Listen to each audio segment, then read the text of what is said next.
नमस्कार दोस्तों, मैं सारिका पंकज। निर्माण आईएएस यूट्यूब चैनल में आप सभी का स्वागत है। आज हम बात करेंगे इस वीडियो में प्रधानमंत्री किसान संपदा योजना की।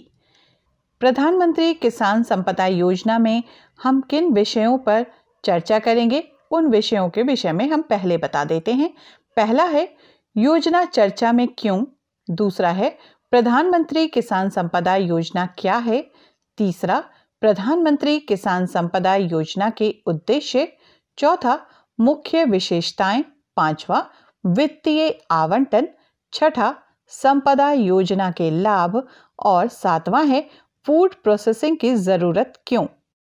आइए सबसे पहले बात करते हैं योजना चर्चा में क्यों। हाल ही में केंद्र सरकार ने प्रधानमंत्री किसान संपदा योजना PMKSY के तहत खाद्य प्रसंस्करण क्षेत्र में 32 परियोजनाओं को मंजूरी दे दी है। इन परियोजनाओं को 17 राज्यों में फैलाया जाएगा। प्रधानमंत्री किसान संपदा योजना के तहत 406 करोड़ रुपए की फंड की मंजूरी दी गई है। प्रधानमंत्री किसान संपदा योजना क्या है, पहले हम ये भी समझते हैं। प्रधानमंत्री किसान संपदा योजना की शुरुआत अगस्त 2017 में की गई थी।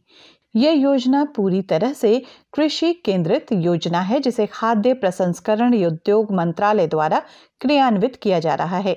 इस योजना का मुख्य उद्देश्य कृषि का आधुनिकीकरण करना और कृषि बर्बादी को कम करना है। इस योजना को प्रधानमंत्री नरेंद्र मोदी के द्वारा 14वें वित्त आयोग चक्र की सह समाप्ति के साथ वर्ष 2016 से 20 तक की अवधि हेतु 6,000 करोड़ रुपए के आवंटन के साथ प्रारंभ किया गया है। इस परियोजना का मुख्य फोकस ग्रामीण क्षेत्रों में रोजगार के अवसरों को बढ़ावा देना है। इस योजना के उद्देश्य जानते हैं। कृषि को पूरक बनाना एवं कृषि कार्य में व्यय को कम करके आधुनिक तरीके से खेती कर ज्यादा उपज हासिल करना, कृषि के दौरान अनावश्यक संसाधनों को कम करने और शेयरों में वृद्धि की संभावना को बढ़ाना। इसके साथ ही ये सुनिश्चित करना कि इस योजना की प्रक्रिया के दौरान संसाधनों का सही इस्तेमाल हो रहा है या नहीं, इस योजना का मुख्य उद्देश्य है। देश में उचित भोजन आपूर्ति और खाद्य सेवा की एक नियमित श्रृंखला स्थापित करना भी इस योजना का मुख्य लक्ष्य है। अब हम बात करते हैं प्रधानमंत्री किसान संपदा योजना की विशेषताएं क्या क्या हैं। ये योजना भारत सरकार की एक नई कृषि विकास क्षेत्रीय योजना है। आर्थिक मामलों की मंत्रिमंडलीय समिति के द्वारा इस योजना को मंजूरी दे दी गई है। इस योजना के द्वारा खाद्य प्रोसेसिंग क्षेत्र में विकास को बढ़ावा मिलेगा। ये किसानों को उनके द्वारा उत्पादित अनाज सामग्री के लिए बेहतर प्रक्रिया प्रदान करेगी। इससे किसानों की आमदनी दुगनी हो सकती है। इस योजना से ग्रामीण इलाकों में रोजगार के अवसर भी पैदा होंगे। कृषि कार्य पर होने वाले विभिन्न खर्चों को कम करके कृषि उत्पाद में बढ़ोतरी करने के साथ ही फसलों को नुकसान से बचाने में और भोज्य पदार्थों के निर्यात को बढ़ावा देने में मदद मिलेगी। इतना ही नहीं है, अब आगे हम जानते हैं कि प्रधानमंत्री किसान संपदा योजना के तहत सरकार द्वारा उठाए जा रहे कदम क्या क्या हैं। PMKSY एक मशहूर योजना है जो खाद्य पदार्थों की सुरक्षा के लिए एक मजबूत सेटअप स्थापित करती है। इसमें केंद्रीय खाद्य मंत्रालय की सभी योजनाएं शामिल हैं और इसके तहत वर्तमान में चल रही कई योजनाओं को लागू कर उनका क्रियान्वयन विभिन्न तरीके से किया जाएगा, जो कि निम्नलिखित है। Mega food park. सरकार ने मेगा फूड पार्क के लिए विशेष निधि की स्थापना की है। इस तरह के पार्क बनाने से अनाज को सुरक्षित भंडारित कर खराब होने से बचाया जा सकता है। कृषि उत्पादों, डेयरी, मछली पालन हेतु अत्याधुनिक बुनियादी संरचना उपलब्ध कराई जाएगी। इंटीग्रेटेड कोल्ड चेन अर्थात एकीकृत शीतल श्रृंखला एवं वैल्यू एडिशन इंफ्रास्ट्रक्चर अर्थात मूल्य संवर्धन संरचना।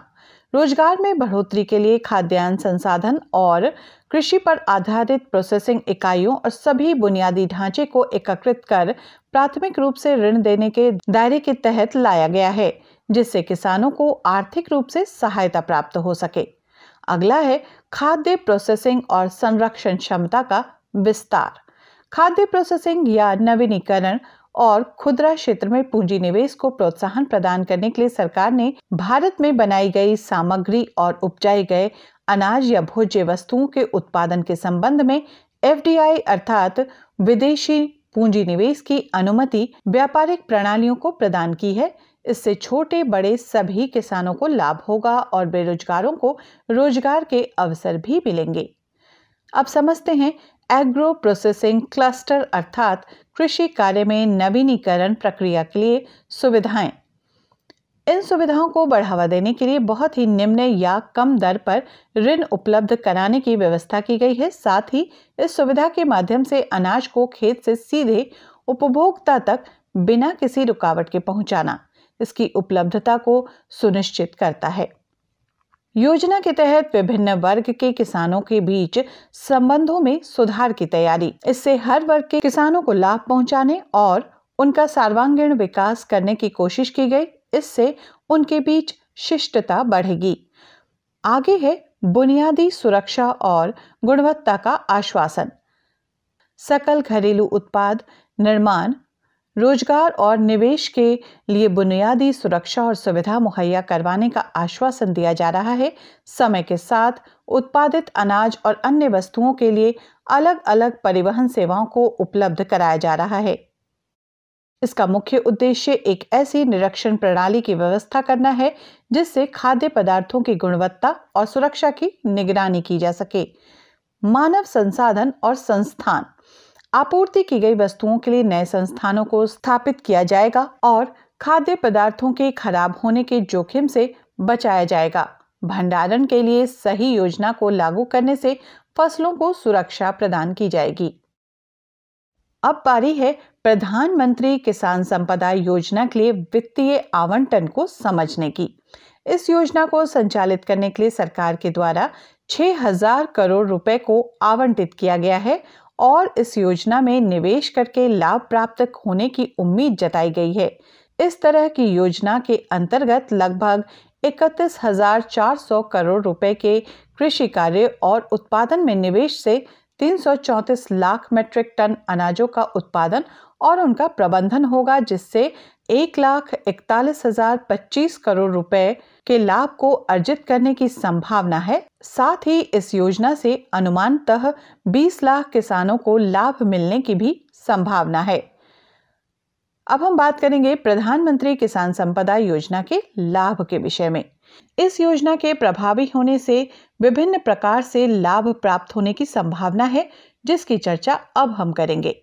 इस योजना के परिणाम स्वरूप फार्म गेट से खुदरा दुकान तक कुशल आपूर्ति श्रृंखला प्रबंधन के साथ आधुनिक बुनियादी ढांचे का निर्माण होगा। कृषि उपज में वृद्धि के लिए इससे बहुत बढ़ावा मिलेगा। ये किसानों को अपनी फसल की अच्छी कीमत को दिलाने में मदद करेगा। इस तरह से उनकी आय को दोगुनी करने की दिशा में ये योजना एक बड़ा कदम साबित हो सकती है। ये विशेष रूप से जो गांव के पिछड़े इलाकों के लिए है, उनमें रोजगार के अवसर पैदा करेगा। ये कृषि उत्पादन में लागत को कम करते हुए उनकी उपज के स्तर में वृद्धि, सुरक्षित और सुविधाजनक अनाज संग्रह के कार्यों में सहायक होगा। खाद्य पदार्थों की उचित कीमत पर उपलब्धता उपभोक्ता को प्रदान करेगा और संशोधित या उपलब्ध खाद्य पदार्थों के निर्यात में वृद्धि करेगा। इस योजना को सुव्यवस्थित और सुचारू रूप से संचालित करके ही उत्पादों के आपूर्ति और उनके सुरक्षात्मक प्रबंधीय प्रणाली में सुधार किया जा सकता है और एक आधुनिक बुनियादी ढांचे को विकसित भी किया जा सकता है। इससे देश में केवल खाद्य प्रोसेसिंग का विकास ही नहीं होगा, बल्कि किसानों को उचित मूल्य की प्राप्ति होगी और उनकी आय भी बढ़ेगी। ये योजना कृषि क्षेत्र के लिए एक महत्वपूर्ण कदम साबित हो सकती है। आपूर्ति प्रबंधन श्रृंखला के उचित प्रबंधन से किसानों के द्वारा उपजाया गया अनाज खेत से सीधे थोक विक्रेता तक आसानी से पहुंच सकता है और उनको सही मूल्य की प्राप्ति हो सकती है। अब हम जानते हैं कि फूड प्रोसेसिंग की जरूरत क्यों पड़ती है। फूड प्रोसेसिंग जीडीपी, रोजगार और निवेश में इसके योगदान के अनुरूप भारतीय अर्थव्यवस्था के एक महत्वपूर्ण खंड के रूप में उभरा है। सरकार किसानों के लिए बेहतर आय उपलब्ध कराने तथा रोजगार सृजन के लिए खाद्य प्रसंस्करण उद्योग की स्थापना को प्रोत्साहन दे रही है। खाद्य प्रसंस्करण और खुदरा क्षेत्र में निवेश को गति देने के लिए सरकार ने भारत में निर्मित अथवा उत्पादित खाद्य उत्पादों के व्यापार में 100% प्रत्यक्ष विदेशी निवेश की अनुमति दी है। सरकार ने खाद्य पार्कों और इनमें स्थित कृषि प्रसंस्करण यूनिटों को रियायती ब्याज दर पर वहनीय क्रेडिट उपलब्ध कराने के लिए नाबार्ड में 2000 करोड़ रुपए का विशेष कोष भी स्थापित किया है। यदि खाद्य प्रसंस्करण को प्रोत्साहन दिया जाता है तो उत्पादों की बर्बादी में कमी आएगी, रोजगार के अवसर बढ़ेंगे और किसानों की आय में भी वृद्धि होगी। अब वो हिस्सा इस वीडियो का जिसका आपको हमेशा इंतजार रहता है, यूपीएससी मेंस अभ्यास प्रश्न। खाद्य प्रसंस्करण उद्योग के लिए प्रधानमंत्री किसान संपदा योजना एक कारगर योजना साबित हो सकती है। इस कथन से आप कहां तक सहमत हैं? भारत में खाद्य प्रसंस्करण उद्योग की संभावनाएं और चुनौतियों पर चर्चा प्रस्तुत कीजिए। शब्द की संख्या होगी 250। यूपीएससी प्रीलिम्स अभ्यास प्रश्न। प्रधानमंत्री किसान संपदा योजना के संदर्भ में नीचे दिए गए कथनों पर विचार कीजिए। पहला, प्रधानमंत्री किसान संपदा योजना का कार्यान्वयन कृषि और किसान कल्याण मंत्रालय द्वारा किया जा रहा है। दूसरा, प्रधानमंत्री किसान संपदा योजना का उद्देश्य कृषि न्यूनता पूर्ण करना, प्रसंस्करण का आधुनिकीकरण करना और कृषि के दौरान संसाधनों के होने वाले अनावश्यक नुकसान को कम करना है। तीसरा, ये योजना पूरी तरह से कृषि केंद्रित योजना है। उपयुक्त कथनों में से कौन सा से सही हैं? कूट विकल्प हैं। ए, केवल 1 और 2, बी, केवल 1 और 3, सी, केवल 2 और 3, डी, 1, 2 और 3। इस प्रश्न का उत्तर कमेंट बॉक्स में जरूर दें। ये वीडियो आपको कैसा लगा ये भी हमें कमेंट बॉक्स में जरूर बताएं। लाइक करें, शेयर करें और सब्सक्राइब जरूर कर लें हमारे चैनल को, ताकि ऐसी उपयोगी और आपके भविष्य के लिए लाभदायक वीडियो हम लाते रहें और आप तक वो स्वतः पहुंचता रहे। धन्यवाद।